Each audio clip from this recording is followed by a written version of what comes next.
The air in the quiet corner booth was suddenly too thick, humming with a tension that wasn't there a moment ago. We'd been talking about nothing, the stale coffee, the terrible jazz playing, but then, our hands reached for the same sugar packet at the exact same time.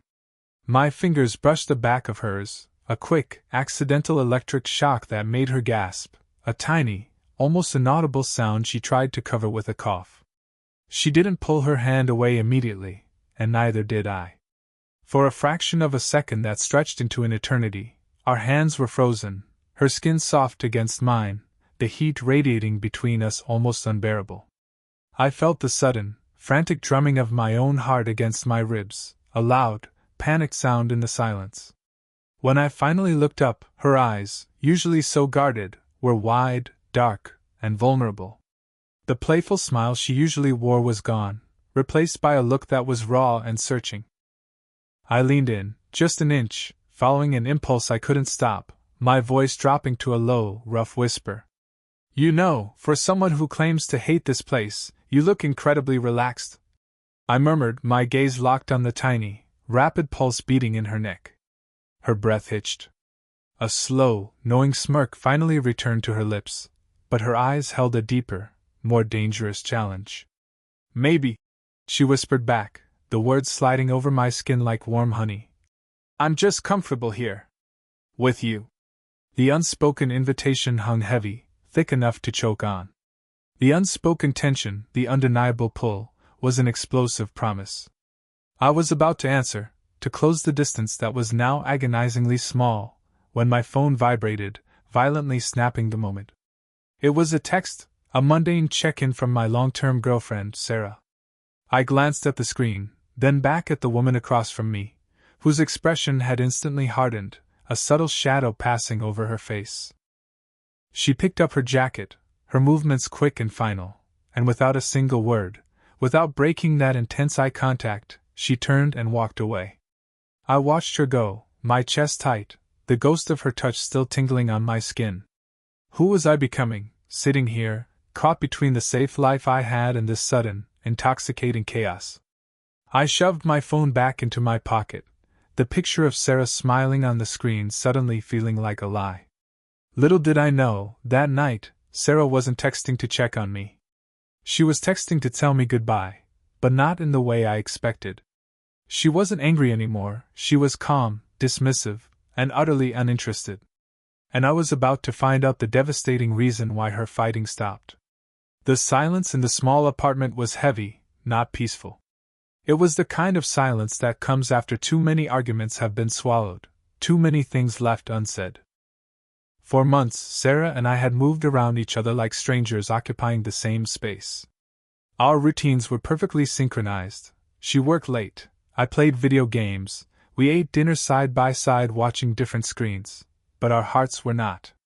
The cracks in our foundation weren't sudden. They were slow, corrosive fissures, beginning with tiny arguments about where to put the dishes and escalating into quiet, cold warfare over our future. I remembered the early days, the spontaneous road trips, the shared dreams sketched out on cheap napkins, the way she used to laugh so hard she'd cry, clutching my arm. Now, her laughter was reserved for her phone screen, and the only thing she clutched was her laptop bag as she rushed out the door. The passion we once had seemed to have evaporated, leaving behind a residue of comfortable, resentful habit. I missed the fight, the fiery arguments that at least proved we cared enough to be hurt. Now, when I tried to bring up anything difficult, she'd just nod distantly and say, "Okay, whatever you think, Mark," a phrase far more painful than any shout. I mistook her withdrawal for maturity, for her finally changing and becoming less volatile. The truth was, she had simply stopped investing in us. The memory of the woman from the cafe, her intense eyes, the heat of her touch, was a dangerous phantom. Her name was Alex, and I knew it was wrong to think about her, but she represented everything that Sarah and I had lost: spontaneity, danger, a spark of the unknown. That encounter, accidental as it was, had ripped the comfortable blindfold from my eyes. It made me realize how desperately I craved to feel something real again, even if it was just the panic of a beating heart. A week after the cafe, Sarah was home. She was wearing my old, oversized college hoodie, but instead of the usual warmth I felt seeing her in my clothes, it felt like armor. She was meticulously scrolling through her phone, a small, private smile playing on her lips. "Who are you texting?" I asked, trying to sound casual, but the insecurity was a bitter taste in my mouth. She didn't look up. "Just work stuff," she replied, her voice flat. But her thumb was tapping out replies too quickly, too eagerly for it to be a mundane email chain. Then, there was a flash of movement. She stretched, and for a fleeting second, the cuff of the hoodie pulled back, revealing a watch I didn't recognize, a sleek, expensive-looking silver chronograph. It was definitely new, definitely not hers, and definitely not the kind of thing she'd buy for herself. Before I could ask about it, she quickly pulled the sleeve down, adjusting the fabric with a movement that was too practiced to be accidental. My stomach twisted. It wasn't the watch itself, but the secrecy of it. The subtle, bold detail that screamed of a hidden truth. "Hey," I said, my voice softer this time, walking over and placing my hand lightly on her shoulder, trying to recapture the connection. "We haven't had a proper date night in weeks. How about we order that Thai place you love?"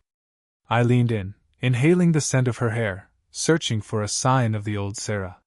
She stiffened almost imperceptibly under my touch. "I'm tired, Mark," she said, finally looking up, her eyes clear and distant, devoid of any genuine desire or guilt. "Maybe tomorrow. I have a really early start."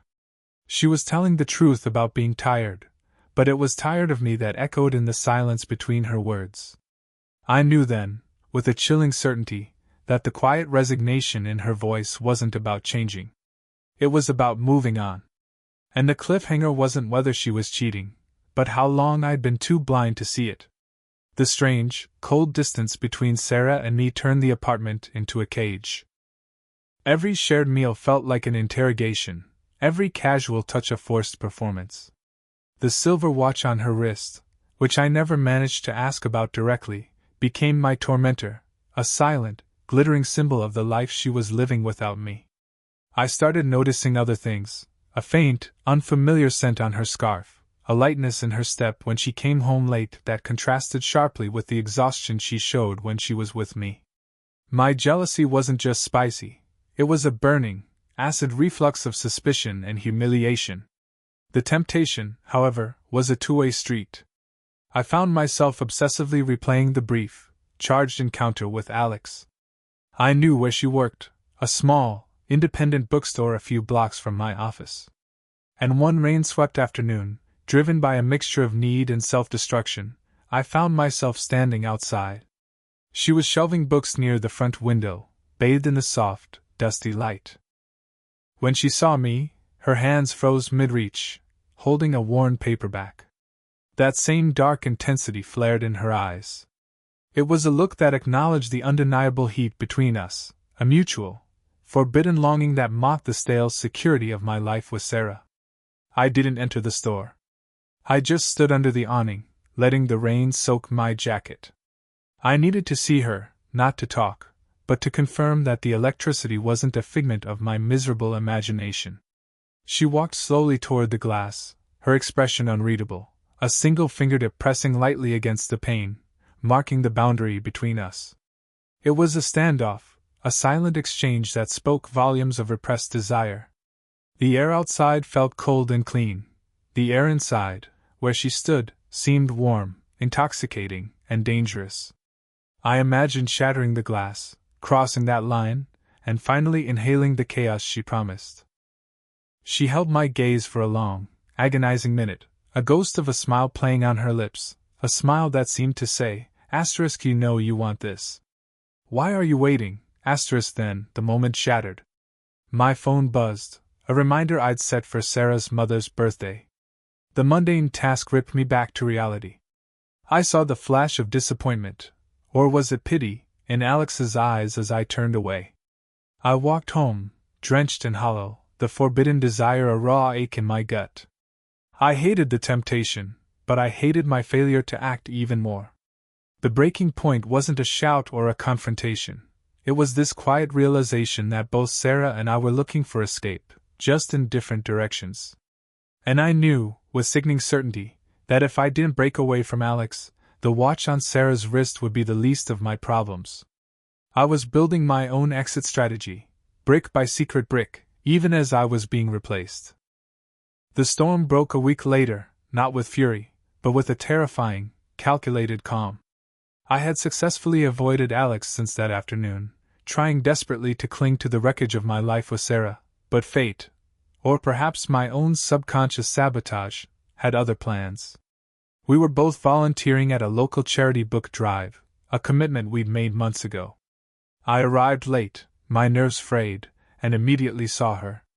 Alex was organizing boxes in the back storage room, a space barely big enough for 2 people. She was alone. I tried to slip past with a stack of heavy biographies, aiming for the main hall, but she stepped out slightly to adjust a precarious tower of novels, blocking my path entirely. I stopped, the pile of books pressing against my chest, feeling the heat radiate from her body. The air in the small room was thick with the scent of old paper and something uniquely Alex, a subtle hint of wood smoke and vanilla. "Careful there, Mark," she murmured, her voice a low vibration that seemed to bypass my ears and hit me directly in the solar plexus. "Don't want to bring the whole library down." "Wouldn't be the first time I've risked a collapse lately," I replied, the double meaning hanging heavy between us. The banter was thin, transparent cover for the electric tension that made my hands shake slightly, causing the books to wobble. She stepped closer, reaching up to steady the stack in my arms. Her touch was fleeting, efficient, but the proximity was devastating. Her face was inches from mine. I could see the tiny flecks of gold in her dark eyes, the soft rise and fall of her chest. My breath caught. I didn't want to move, didn't want the moment to end.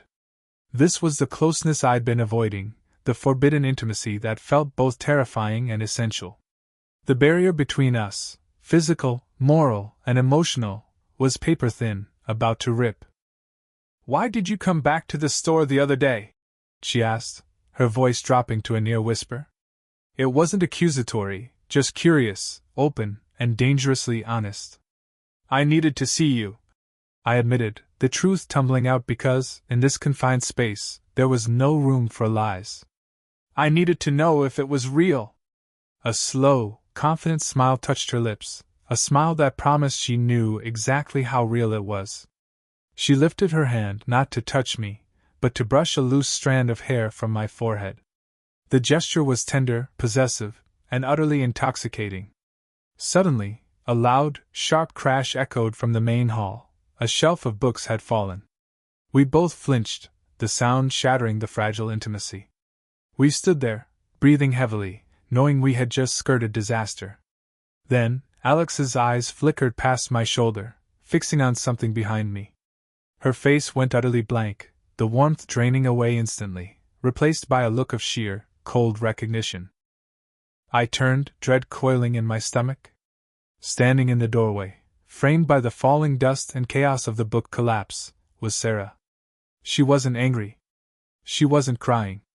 She was just standing there, her expression the perfect picture of calm finality, and beside her, his arm looped casually through hers, was a man I vaguely recognized, her new work contact. He was wearing the silver chronograph. But what truly froze me was the fact that Sarah had stopped arguing, not because she changed, but because she had already won the silence. And now, she was here. The moment Sarah and the man, her work contact, the owner of the silver watch, appeared in the doorway, the world tilted and the air in the storage room vanished. The raw, intimate energy between Alex and me was instantly replaced by a thick, suffocating dread. Sarah looked at me, then at Alex, her eyes sweeping over the close proximity, the charged silence, and the guilt plastered across my face. Yet, there was no fire in her gaze, no explosion of rage. Only a chilling indifference, which was 1,000 times worse than anger. The man beside her, a stocky, confident figure with an easy smile, tightened his grip on Sarah's arm, a gesture of silent possession. He wore the silver chronograph like a badge of victory. "Mark," Sarah said, her voice unnervingly steady. "I figured I'd run into you here. This is David. We came by to drop off a few boxes of his." I couldn't speak. I could only stare at David's wrist, then back at Sarah's eyes, reading the unspoken confession. I stopped arguing because I found someone who doesn't argue back. I replaced you before you even thought about replacing me. Alex, however, broke the silence. She stepped out of the shadow of the book stacks, her gaze locked on Sarah, ignoring David completely. There was a fierce, protective glint in her eyes that wasn't just about me, but about the right to feel something genuine. "I need to talk to you, Sarah," Alex stated, her voice low and edged with determination. Sarah offered a brittle, polite smile. "There's really nothing to discuss, Alex. We're done, as you well know." "No," Alex insisted, taking a step closer, her entire focus now on the woman who was shattering my world. "Not you and him. Us." The words hung in the dusty air, a shocking, utterly incomprehensible twist that slammed into my chest like a physical blow. "Us?" Sarah's composure finally cracked, a flicker of pain crossing her face before she masked it with icy contempt. "Don't, Alex. It was a mistake. A stupid way to try and fix something that was already broken." The raw truth detonated in the small room. The affair wasn't between Sarah and David, it had been between Sarah and Alex. My forbidden attraction to Alex hadn't been a sign of my own failure, but a desperate, mirrored reaction to the true betrayal that had been playing out right under my nose. Sarah hadn't stopped arguing with me because she found a calm, male replacement. She had stopped arguing because she had found a passionate, female escape. My mind raced, replaying every distant look, every late night, the secrecy, the sudden, fierce independence. The watch on David's wrist suddenly made sense, a deliberate, distracting red herring, meant to confuse me, meant to confirm the predictable, male betrayal, allowing the real, hidden desire to flourish. Alex reached out, her hand trembling slightly, a look of profound, aching love mixed with desperation in her eyes. "It wasn't a mistake, Sarah. It was the only time you were ever honest with me, or yourself." I felt the burning, suffocating agony of a man who suddenly realized he was collateral damage in someone else's epic love story. The silence returned, heavy with the weight of raw, exposed desires. David stood motionless, his face a mixture of shock and quiet understanding, perhaps a participant in another layer of this complicated deception. The passion I had felt with Alex wasn't just attraction, it was the intense, residual energy of her love for Sarah, the desperate yearning she had tried to displace onto me. Now, she was choosing to fight for her, not for me. Before either Sarah or I could react, Alex made her move. She stepped around me, closed the gap with Sarah, and with a singular, fierce determination, pulled Sarah in and kissed her. It was a kiss of confession, of desperate longing, right there, in front of her boyfriend and her soon-to-be ex-partner. It was spicy, risky, and undeniable. I watched, numb and shattered, as the woman I loved responded, her rigid body softening for a fraction of a second into the embrace. This wasn't a fight anymore. This was the catastrophic, spectacular climax of a story I thought was mine, only to realize I was just the backdrop. The kiss lasted only a breath, but its impact was seismic.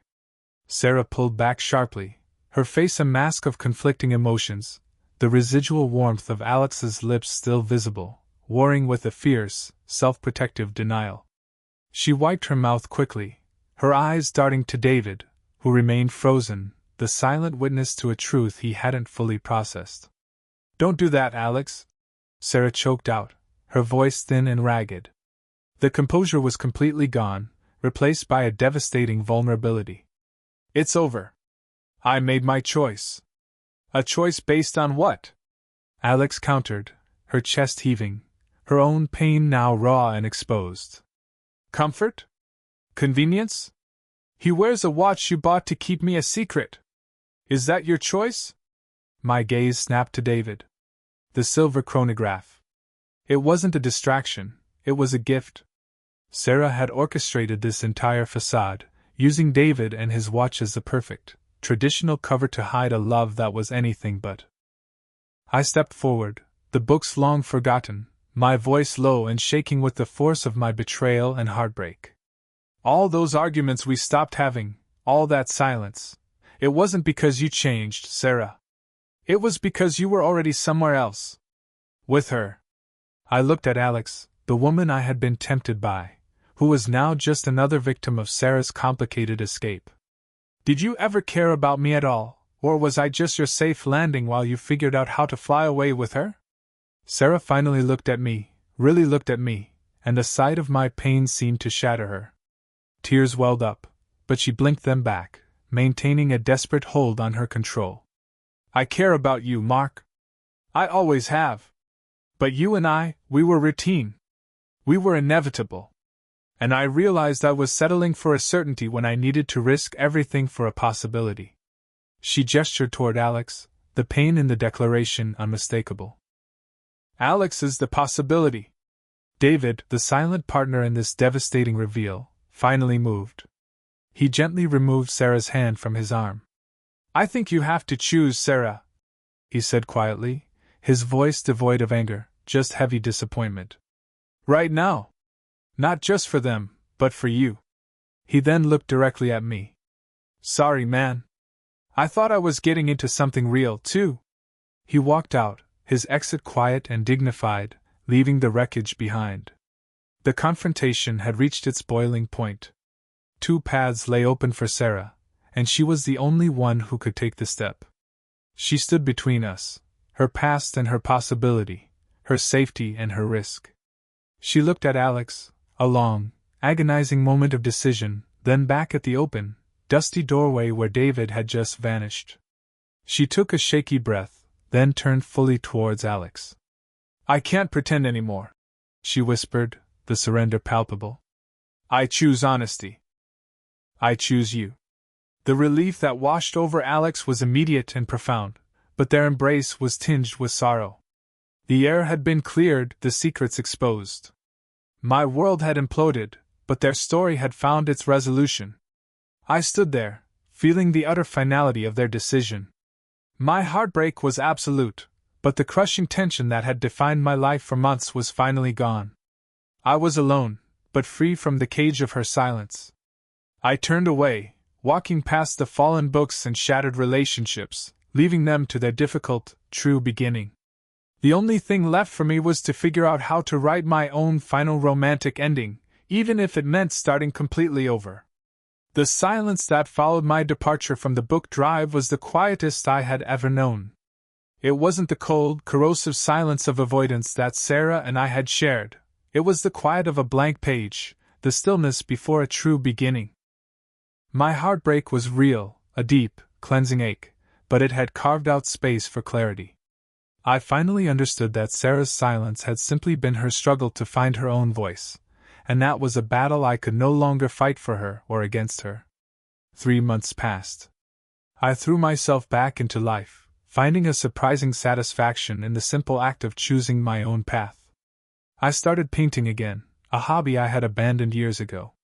My apartment, once a tomb of shared, stale memories, began to feel like my sanctuary. Then, one evening, I was at a small, independent coffee shop, sketching in a notebook, completely lost in the line work. The chair opposite me scraped back, and someone sat down. I looked up, and my breath hitched. It was Alex.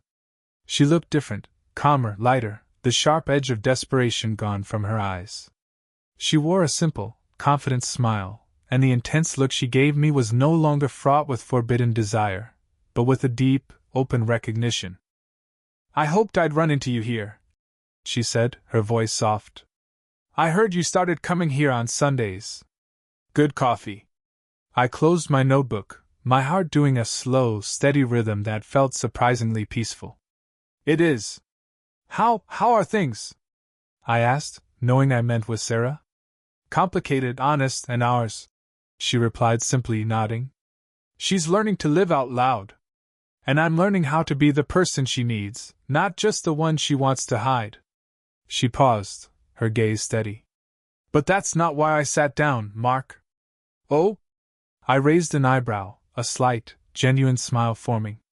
I sat down because I needed to apologize. For the confusion, for the intensity, for everything that happened when we were all just trying to survive a crumbling relationship. You didn't deserve to be a distraction. I was running toward a distraction too, Alex, I admitted easily. We were both just looking for a heartbeat in the quiet. We talked for a long time, not about the past betrayals, but about books, painting, and the strange, unexpected turns life takes. The tension between us was still there, but it had morphed into something new, mutual respect, understanding, and a shared history that was intensely personal. As the cafe began to close, she rose to leave. I walked her to the door, and we stood under the awning, just like that rainy day outside the bookstore, but this time, the glass wasn't between us. You know, she said, looking back at me, that day in the storage room, when I put my hand up to your forehead to brush your hair back. I was choosing her. But I also saw you, Mark. You're a good man. And you're an honest one, Alex, I replied, the closure a warm, satisfying wave washing over me. She smiled, a genuine, radiant smile that promised an exciting future, and she walked away. I turned back toward the cafe entrance, ready to collect my things, when my eyes fell on a woman sitting alone at a small corner table, nursing a cup of tea. She was drawing in a large sketchbook, her brow furrowed in concentration. She had dark, vibrant hair, a mischievous spark in her eyes, and a quiet, compelling energy. She was completely new, completely unknown. She looked up, catching my eye. Her lips curved into a warm, immediate smile that made my own heart beat a little faster, not with panic or guilt, but with a fresh, startling sense of anticipation. I walked over, my old, tired story finally concluded, and my new chapter about to begin. Is this seat taken? I asked. She looked up at me, a genuine, unfiltered spark in her eyes, and shook her head. No. I was just saving it for someone interesting. I sat down, the quiet hum of the closing cafe a perfect backdrop. I realized the only thing I needed to escape was my old life.